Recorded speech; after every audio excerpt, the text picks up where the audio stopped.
স্বৈরাচারী শেখ হাসিনা তার ফ্যাসিবাদকে টিকিয়ে রাখার জন্য একটি ইকোসিস্টেম কায়েম করেছিল এবং সেই ইকোসিস্টেমের অন্যতম অংশীজন ছিল কিছু ব্যবসায়ী রূপী আওয়ামী ফ্যাসিস্ট, আওয়ামী ফ্যাসিবাদের দোসর, তাদের এনাবেলার। আমরা কি দেখতে পেয়েছি?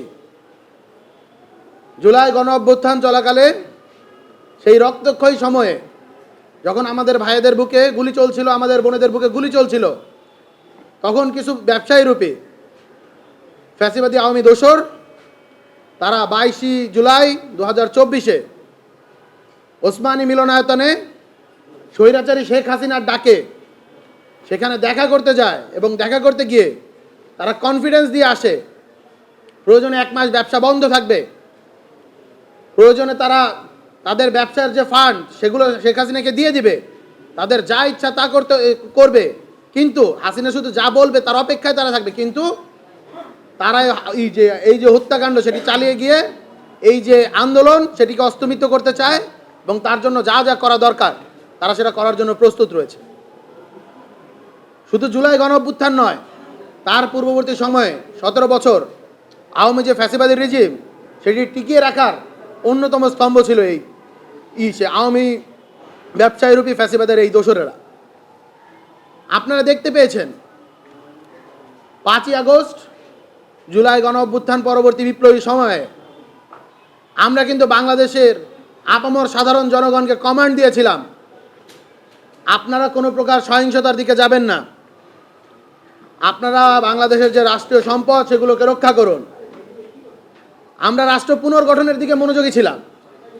আমরা চেয়েছিলাম সকল ভুল ভ্রান্তি হাসিনার পলায়নের মধ্য দিয়ে এই আওয়ামী ফ্যাসিস্ট, আওয়ামী এনেবেলার সহ গোটা বাংলাদেশের যেখানে যেখানে আওয়ামী ফ্যাসিবাদের রন্ধ্র জড়িয়ে রয়েছে সেগুলোও পলায়ন করেছে।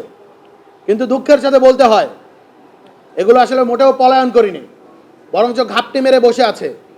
সুযোগ পেলেই তারা মাথাচাড়া দিয়ে ওঠে। অনলাইনে হাজার হাজার কোটি টাকা খরচ করা হচ্ছে আওয়ামী প্রোপাগান্ডা ন্যারেটিভ প্রচার করার জন্য। আমার বোনেদেরকে, আমাদের ভাইদেরকে হ্যারাসমেন্ট করার জন্য অনলাইনে হাজার হাজার কোটি টাকা খরচ করছে এই আওয়ামী লীগেরা।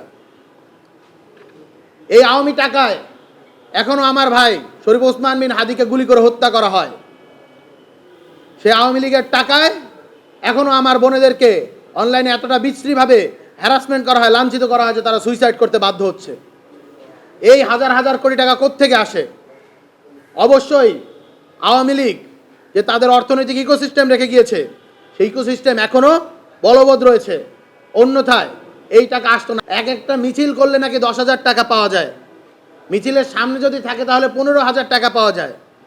সারা বাংলাদেশ জুড়ে আওয়ামী লীগ এই যে ধরনের ভ্যান্ডালিজম করার, জঙ্গি স্টাইলে ষড়যন্ত্র, রাষ্ট্রকে অস্থিতিশীল করার ষড়যন্ত্রে লিপ্ত হচ্ছে।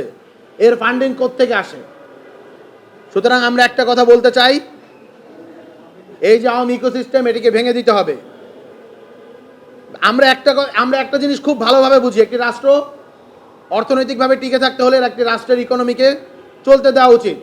কিন্তু সেই ইকোনমি একটা বড় অংশ যখন পতিত ফ্যাসিবাদের নিয়ন্ত্রণে থাকে, তাদের এনাবেলার হয়, বাংলাদেশপন্থী অর্থনীতিক না হয়ে সেগুলো যখন দিল্লি থেকে নিয়ন্ত্রিত হয়, তখন এটা বললেই বাহুল্য বিচারিক প্রক্রিয়ার মধ্য দিয়ে ব্যতীত অন্য কোনোভাবেই এই বাংলাদেশের পতিত ব্যবসায়ীদের রিকনসিলিয়েশন সম্ভব না। এলো খবরের কাগজ, নিখাত, নির্ভীক, নিরপেক্ষ।